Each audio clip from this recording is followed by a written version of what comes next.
Okay, everybody, welcome back. So just at the beginning, I thought, given that we're a little bit unsure about CSRF and how cross-site request forgery actually works, I thought I'd give you a little bit of a demonstration so that you can see it in practice. So in this case, we've got a website here, it's a forum, and we've got a logout link to log out on. Now, if I show you what the link address here is, can anybody see what looks wrong with that link? It's a GET request that, when I visit it, causes an action to occur, which should not happen. Now, let's see just how easy this is to exploit. So let's say I log back in again. I take this logout link here, and I'm building myself a new website, which I call This Is My Website, and I'm going to put a link here to this logout link, and I'm going to press, and I'm going to have a link there that just says, have fun, that somebody has just sent to me on Facebook. And I think, oh, that sounds good. So I go over here and click have fun. Oh, and I find myself logged out. But that still requires me to actually do something. But I go back again and I think, well, that was a bit strange. And I click it again, oh, I'm logged out again. This is a bit annoying. But now, what I could do is I could take that and be a little bit more malicious. I could cause this to occur without me even being aware of it. Because instead of putting it inside an href tag, I could put it inside an image tag. So when the page loads, my browser will try to load that image. It will fail to load the image, but it will still have made the request for that URL and cause me to log out. And we just try this. So I'm on here and I'm logged in. I go and visit that page. I get a broken image. I go back and I go to click on something on this website and I find myself logged out.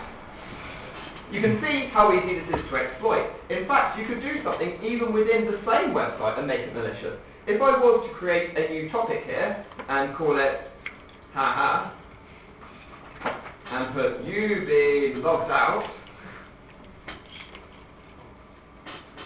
I can't remember how to use BB code on this. Let's see if this works. Every time anybody reads this topic, it will log them out. So I'm an admin and I want to go and delete it. So I go in, and I'm thinking, oh, this looks like a bad topic. So I go to this page here, and I press delete. Only administrators can use administrative functions. Oh, I've been logged out. Let me log back in again, and I can't delete that post. I could even do something a little bit more clever than that, because let's say we've got this post here, and let's take that remove topic link, and now that thread there is called thread 3. So now I can actually cause visiting this website, a completely separate website, to delete another topic, because I take that link there, as in thread do equals delete and t equals 3, I targeted it as a thread that I can't delete normally, and if I visit this website here, again, I get a broken image, but I refresh the page, and the topic's gone. From visiting another website, I've caused my browser to delete that thread, and I wouldn't even have known. I could even have made this image completely invisible by putting in some style sheets here, and setting it to display none. So now, when I go back to the page that I've created here, I don't even know that there's been an image that hasn't loaded. That has just caused that thread to have been deleted, without me knowing. And I can put that inside an email. I could send somebody an email with that image tag in there, and their email client would request it through the browser and cause that action to occur. So this is actually quite dangerous. Now that's the problem with GET requests, and hopefully you now see why GET requests are a very dangerous thing to use. But you might think, oh, if I use posts and I protect it, is everything fine? So let's come back over here again and start a new topic. And what I'm going to do is I'm going to take this form and try moving it onto another website. So let's go in here and I'm going to copy this whole form here. And I'm going to paste that into my other website over here. Noting that the action of this form is sending it back to the failed forum website.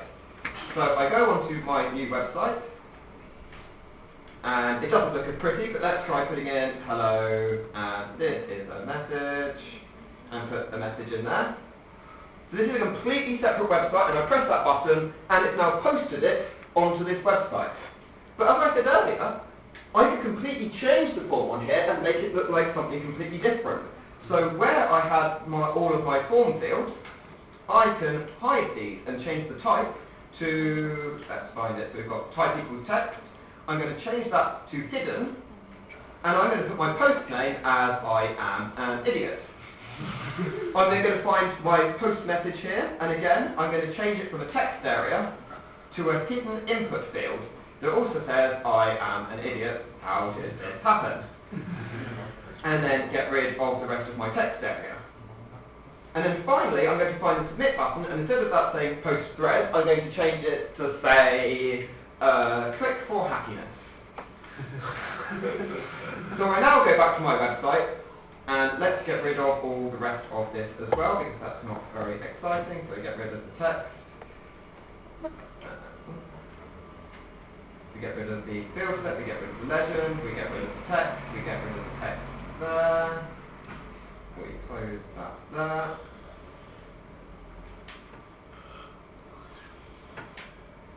Close that bit too.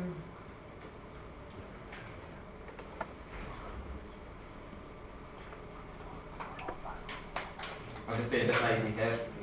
So yeah, so I've just got a website now, and now this looks completely innocent. I've done a big picture, and what is often done is instead of it even being a button like that, I have what looks like a YouTube video.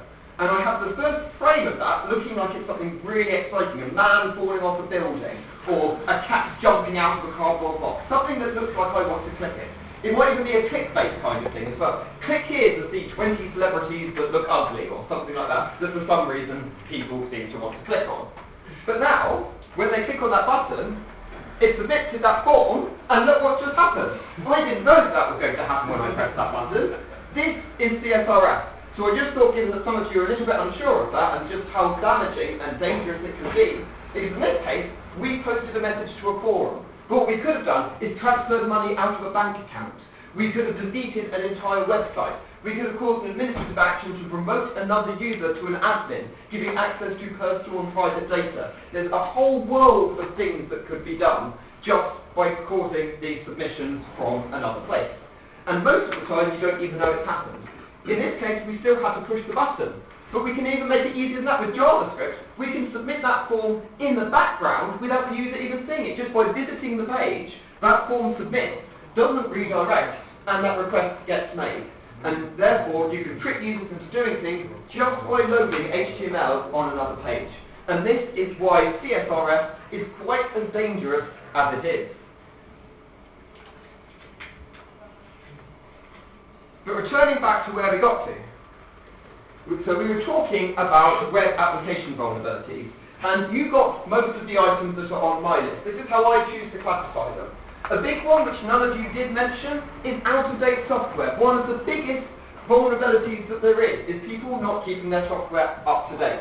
Because as soon as you're running software, or libraries, content management systems that have vulnerabilities in, they're just sitting there waiting to be exploited. There are scripts that are running around the internet constantly, every day, every second, looking for web applications. They then fingerprint them and work out what version it is and what type of application it is, and then run a whole host of exploits on that version until they gain control of it. This isn't even a manual process anymore. If you set up a WordPress blog on your website using a version from a year ago, it's just a matter of time before it automatically gets compromised and turned into a botnet. So out-of-date software is very important and it's responsible for so many of these compromises. It's really easy to set up a website, install some software on it, get it running, and everybody is happy. You call yourself a web developer, you're one of those new trendy people, and you say, I will set up a website for you, and your local Chinese takeaway, or your local fish and chip shop, or your local pub say, oh, we need a website, and so you offer to set it up for them. And you put it all into place, you get it onto a hosting provider, and they give you your money, at which point you're no longer interested, you've done your job.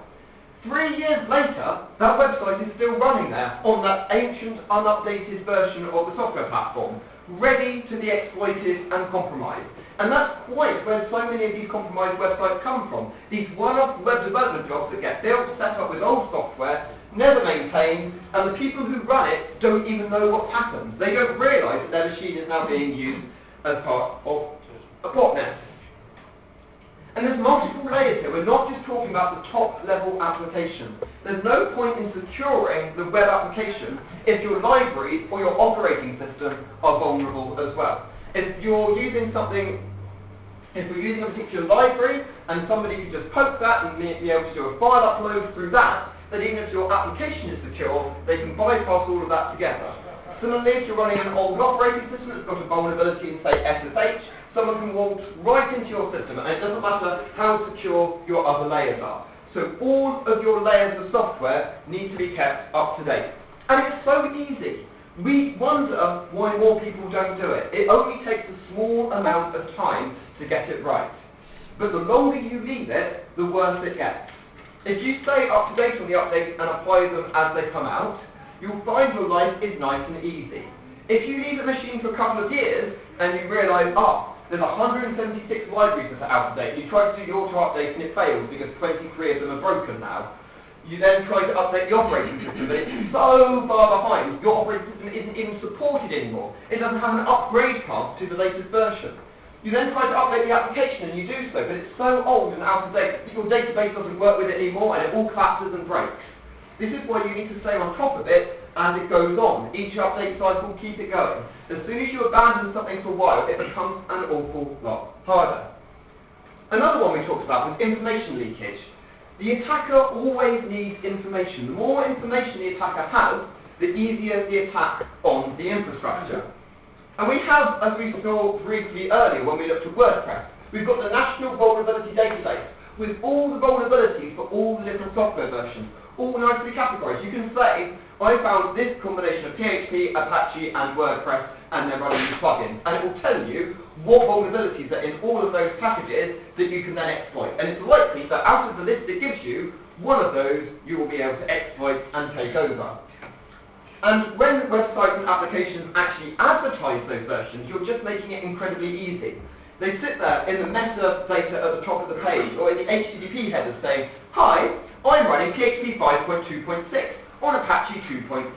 Last patched 2 years ago. I'm on this ancient version of Red Hat that hasn't been maintained for ages, and I'm running a really old version of WordPress. They're just inviting you to come in and attack them. And sometimes you can cause this by getting the application to do something unexpected. So it might all be fine, it doesn't give any of this information away normally. But what happens if you poke it in a way it doesn't want to be poked? If you give it invalid data, if you give it a bad database query, and it causes an unexpected exception, it gives you an error. And often those errors will then give you all the information that you need, because it will spit out all of the details about the server. Sometimes even including things like database information. If the database server goes down, some old PHP websites will spit out the database connection line that failed, including the username and the password it was trying to use to connect to the database. So don't make it easy for them. Like, how many times have we seen stuff like this? This is the exact example of this. You've done something unexpected and the application is now telling you everything about it, just inviting you to come and attack it. We've also got sessions. So how do sessions work? Because when you log into a website, it doesn't save your password on the website. So how does it know that you are still logged in as you navigate through different pages? Well, when you log into a website, you are given a session, and this is like a token. It's uniquely, or ideally, uniquely generated and given to you. Your browser, for every subsequent request, passes that token back to the web server. And that token says, I am this person. All of your information on the server side is then associated with that token. So as long as you provide that token, you are logged in as that user. Where could the problem be with this? What could possibly go wrong? Anybody? Yeah? If the user doesn't log out on the application. Yeah, if they don't log out, their token is still active and enabled, but the big risk here is what if someone can steal your token? Because if they can steal your token, they take your session and they become you. And the only thing that is connecting you to this super secure website that you've logged in is a 16-digit code. And when you think about that, that can be quite concerning. Even if whether or not it's Facebook or your bank, your link to that website that uniquely identifies you to it is this single string that's about this long. Now, at least if it's a unique token or something like that, it is hard to get. The problem comes when people use session IDs that are incremental. So you log in and you get a session ID of 4,296. The next person logs in gets a session ID of 4,927. So now you just edit your session cookie, increment the number by 1, and you're logged in as another person. But the other problem is when it becomes possible to steal or capture a session. Now, did any of you ever hear of an application called Firesheep? It's past its best a little bit now. It's long out of date because most of the websites we've worked with have since switched to HTTPS.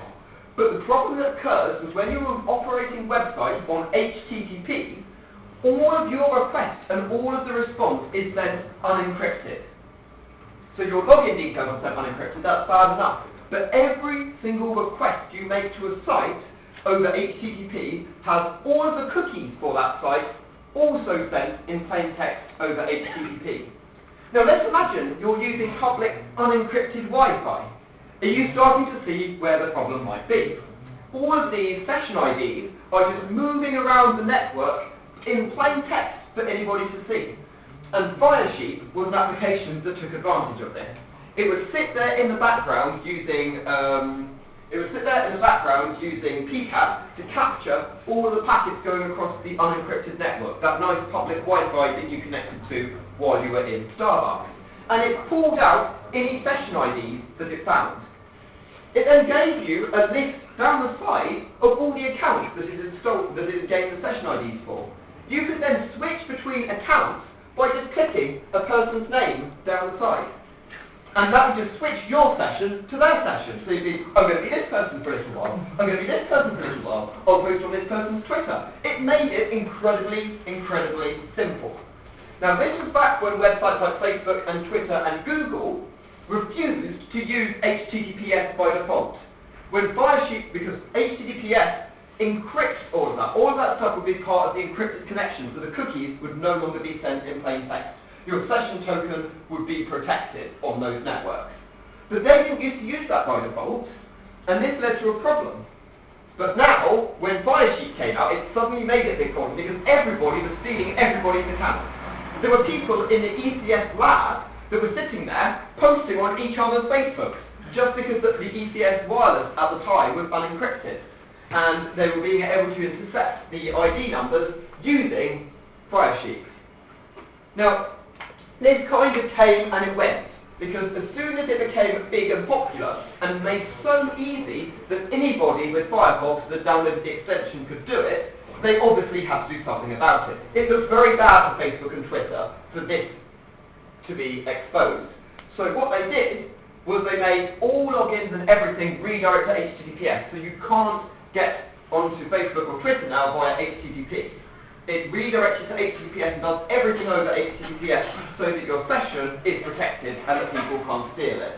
So it came and it went, Firesheep's broken now, it doesn't work, the extension is unmaintained because the main sites it targeted have protected against it.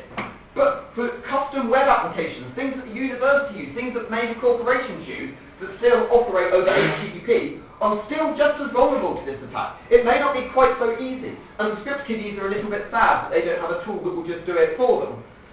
We've got a person on here asking on the How to Hack Reddit, hey guys, do you know if there's any updated version of Fireshoot? The ones I've downloaded don't work with Firefox 17. And you get a person that says, this may be a little bit advanced for some folks, but you should get used to Wireshark. You'd be amazed at what you can find. Because if you're using Wireshark, you see all of the traffic going backwards and forwards, and you can pull up the session IDs yourself. Fortunately, this has put off our original person, and he's not a person we need to worry about. Because after looking at Wireshark, he has responded, that was really, really advanced. Letters, numbers, everywhere. And indeed, at first, it can look a little bit overwhelming. But at least here, the vulnerability hasn't gone away. The vulnerability is only exploitable now by people who know how to read that and make sense of it. So all of you could probably very easily steal somebody's session on an HTTP website. And next time you're at a public Wi-Fi hotspot, maybe you'd like to take a look at the traffic. No, maybe not. You'll get into trouble for it. But the point is there. You can see the stuff is flying around, and there's loads of applications that still run over HTTP and are vulnerable. It's just not quite so simple to do it, because now you have to understand what you're doing. They've been able to kick off the script kiddies. We move on to SQL injection. And yes, we have all seen this comic probably a million times by now. It's the story of Little Bobby Tables. Hi, this is your son's school. We're having some computer trouble. Oh dear, did he break something? In a way, did you really name your son Robert, single quote, close bracket, semicolon, drop table, student, dash dash? Oh yes, Little Bobby Tables we call him. Well, we've lost this year's student record. I hope you're happy. Well, I hope you've learned to sanitize your destination info. Not quite a true story, but worryingly how accurate this actually is. Because there we've got, obviously there was a query going into the student table, they terminated the previous query, added another query, and dropped the table. Without proper access permissions being set up, without proper query processing, and without proper escaping and parameterization, this led to an extra query value. This is important. SQL injection is still one of the top 3 ways in which websites get exploited. Massive attacks that have happened against people like Sony have all been due to SQL injection. Because it takes one tiny little hole out of the hundreds and hundreds of queries you imagine a large web application might have. All it takes is one of them to have a minute SQL injection. And suddenly, from one injection, you can get their entire database and manipulate their entire database. And think about it, that might contain configuration settings, it might give you IP addresses, passwords to other servers. It might give you user accounts and passwords that you can then use to access other services. But not only that, if it's a big application, you've got millions of customer records and data that you could either blackmail them with or leak on Twitter. It's very, very bad. And all it takes is just one accidental dollar and a variable that you dropped into a query that you forgot to parameterize, or that you thought a user would never manipulate that variable or would have no input into that variable. But somebody later on linked that up so that they could choose what way they were searching, what way their results were sorted by. And a different developer worked on the bit that allowed them to change the way it's sorted. Somebody else wrote the query that takes that variable in, and that data is just put directly into the query. So what actually happens? SQL injection is when the query is changed from the way originally wanted in their code to the way that you want it. You're manipulating the query to do what you want it to do. And let's take a look. This was from an application from a certain university IT department for a login. And it had the code, select star from users, where username equals $post username, and password equals $post password, limit 1. Why have I put oh dear at the end of this? They're not sanitized. Not sanitizing. This is coming directly from the user's input and going straight into a query that is being run. Now SQL is a language that allows you to do stuff with the database. It's very flexible. And allowing the user to add stuff into your database query is disastrous. Because all it takes is, we've got an example here. To manipulate this log-on thing here, select star from users where username equals Ollie and password equals G. That would be what would happen if I put username Ollie and password equals cheese in. But I want to manipulate that query so it would let me log in regardless of the password. So I put username equals Ollie, and in password I put cheese, close single quotes, or 1 equals 1. When it gets re-put back into that query, we see that the query has actually changed because I finished this original bit here and added on an extra condition at the end. So now it will select from the users where the username equals Ollie and the password is either equal to cheese or 1 is equal to 1. Now, unless the axioms of mathematics have changed since I last looked, 1 does indeed equal 1, which results in true, which means this bit becomes password equals cheese or true. And all of us know by logic that just reduces to and true. So the query now says, select star from users where username equals Ollie, limit 1. The rest of that has disappeared, allowing me to log in without knowing the password. Now that is quite a gentle thing, because that is just allowing me to log into another user's account without knowing their password.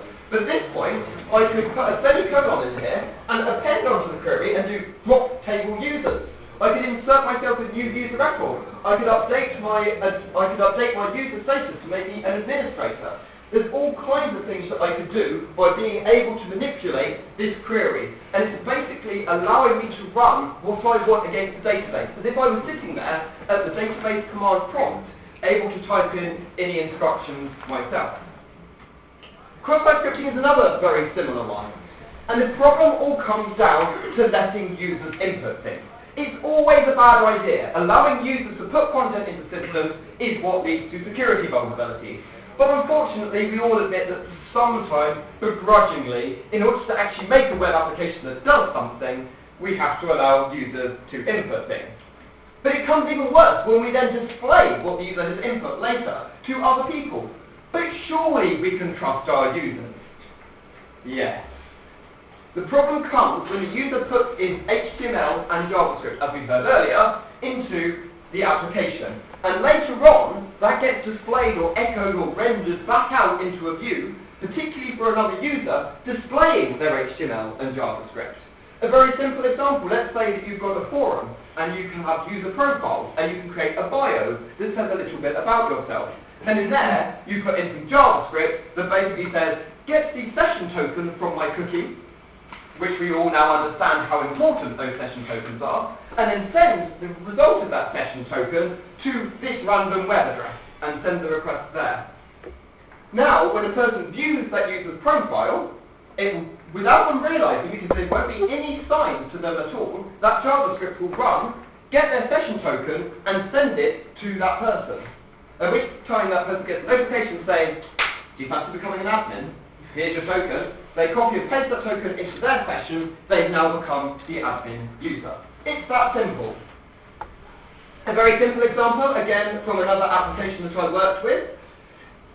Sometimes cross-site scripting happens in the places you don't expect. Quite often in error messages, people forget to check against cross-site scripting. So here, we've got a case where you type in a username, and if the password is invalid, you get a message saying, invalid password for, and then it outputs the username, a nice helpful error message. But they've not thought of what happens if somebody puts HTML in that box, have they?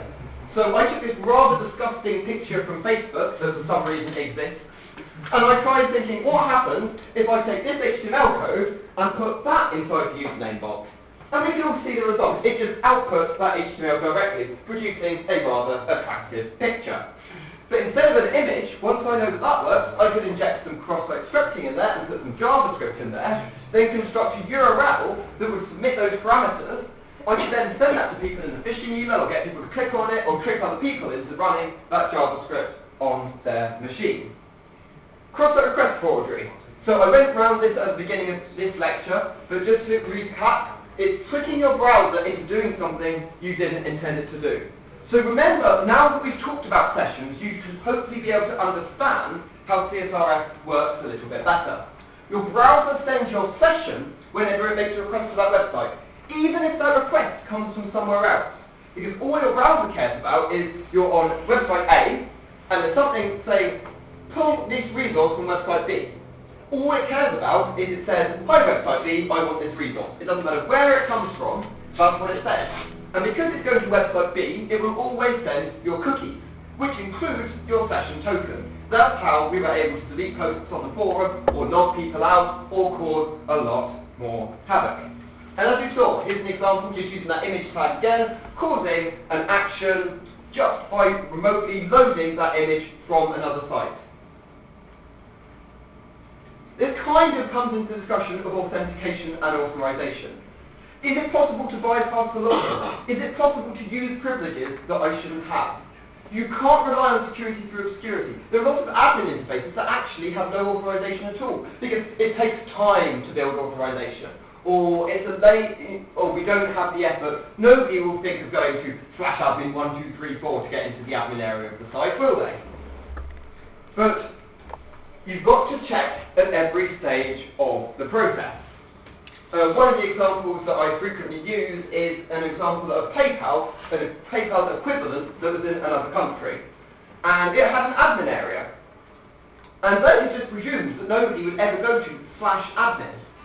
But if you went there with no credentials at all, you could see every single transaction that was taking place for all of their customers.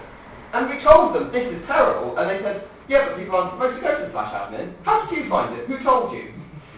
And it's like, nobody told us. We thought it was obvious. And they're like, might other people have guessed this as well? More than likely, maybe you should go through your logs and perhaps send one of those apologetic emails to all of your customers later on. If you use that system and had used an email like I did, you probably already know that they were compromised. File upload vulnerability. So file uploading, as we talked about, is very, very dangerous. It could give you the potential to actually run and execute code on their server. Actually let you be able to use that server as if it was your own. And when somebody says, why don't you upload your avatar? To you, that should be saying, why don't I upload my PHP script and see what happens? And there are many ways to fool simple upload checking. Most of the systems out there are at least as clever enough that if you try to give it a PHP file and it's expecting an image, it will go, I'm not having that. But it's how they've implemented those checks that matter. Now, whenever you upload a file, your browser sends a MIME type. This is saying, what type of file is it that I'm sending? If you send a PHP file, it will say application/PHP. If you send an image, it will say image/JPEG. And lots of people rely on that type that comes through, because they see it comes alongside the file name in the request, and they say, if the type isn't a PNG or a PDF or a JPEG, reject the file. The problem is that that is sent by the browser. It is sent by the client, and we all know not to trust the client, because you can modify this request yourself. Just a quick example. If we go back over to the forum that we had here, let's say I go onto my profile, and I can upload an avatar image here. What I'm going to quickly do is redirect this through a proxy so that I can see the request that I make and see what happens.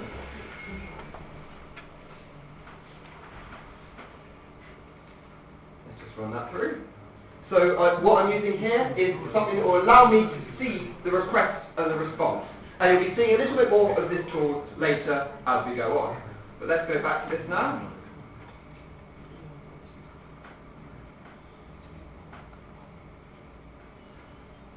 And I pick an image here. And let's just find a PNG file. That will do. And I submit it. And I'm going to turn on intercept so that I can see what requests my browser makes. So the request has come through. This is what it looks like when I send a form request. This is what it actually sends to the server. Let's see if I can make it just a little bit bigger for you. No, I can't help without starting it. But what I can do is, what we've got here is, again, we can see my cookie and my session ID that's being transmitted. We can then see all the form that is put together. And I've got user ID 1, user email, and these are the other details on the form. And here, I've got the image. We can see our nice binary part of the image here. Now the key thing, and I'll copy and paste this so that you can see it, and this is why it is dangerous.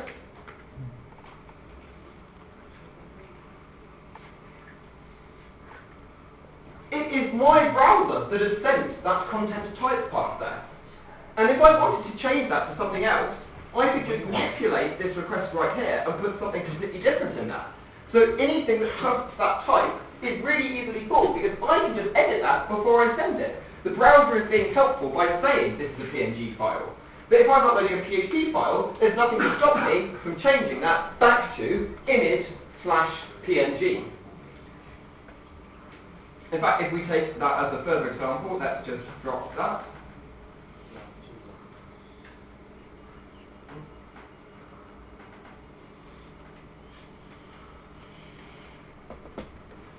Turn off Intercept momentarily. And I'm going to try uploading a PHP file. Let's go to my desktop. And I've got a PHP file here. And turn on Intercept. Now when I submit it and scroll down, I see that it now says text/PHP. But we know what it's actually expecting. So instead, I put image/PNG on here. Although it is actually a PHP file, it's also a disguised picture of a unicorn as well. And forward that up, let's see if that actually gets through it. So I turn off the intercept again.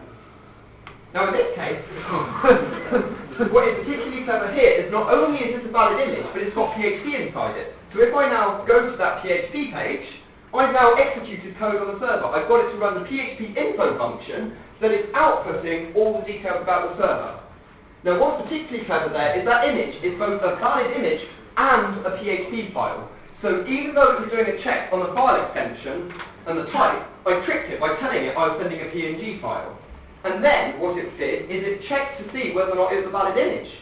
But that is a valid image. We saw what that picture looked like. It was a picture of a rather strange and slightly terrifying unicorn.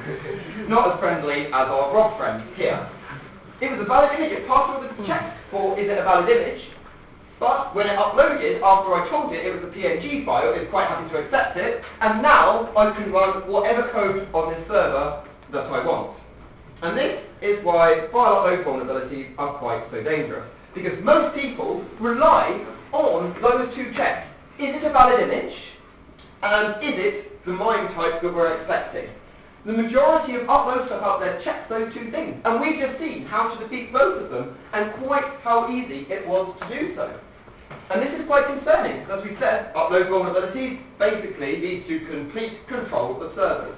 And this is why so many WordPress sites are getting exploited, because all of those plugins that say, build your own shop on WordPress, upload some pictures for your product, they just did those checks.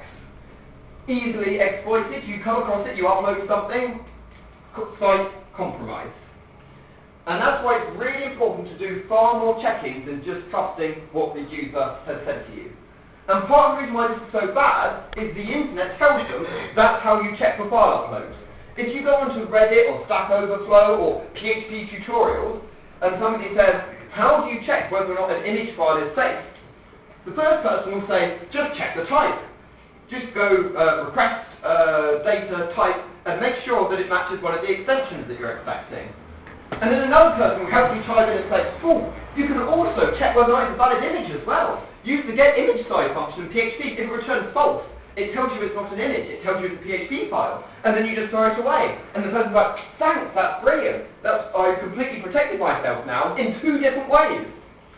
But as we've just seen, both of those ways are easily fooled.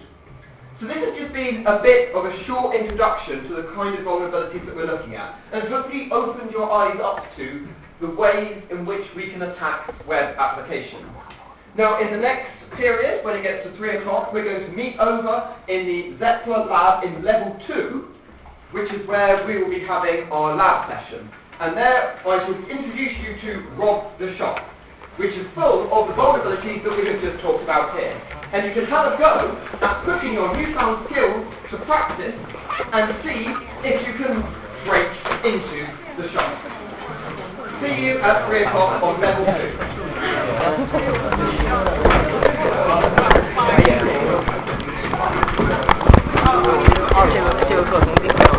有意思，对对。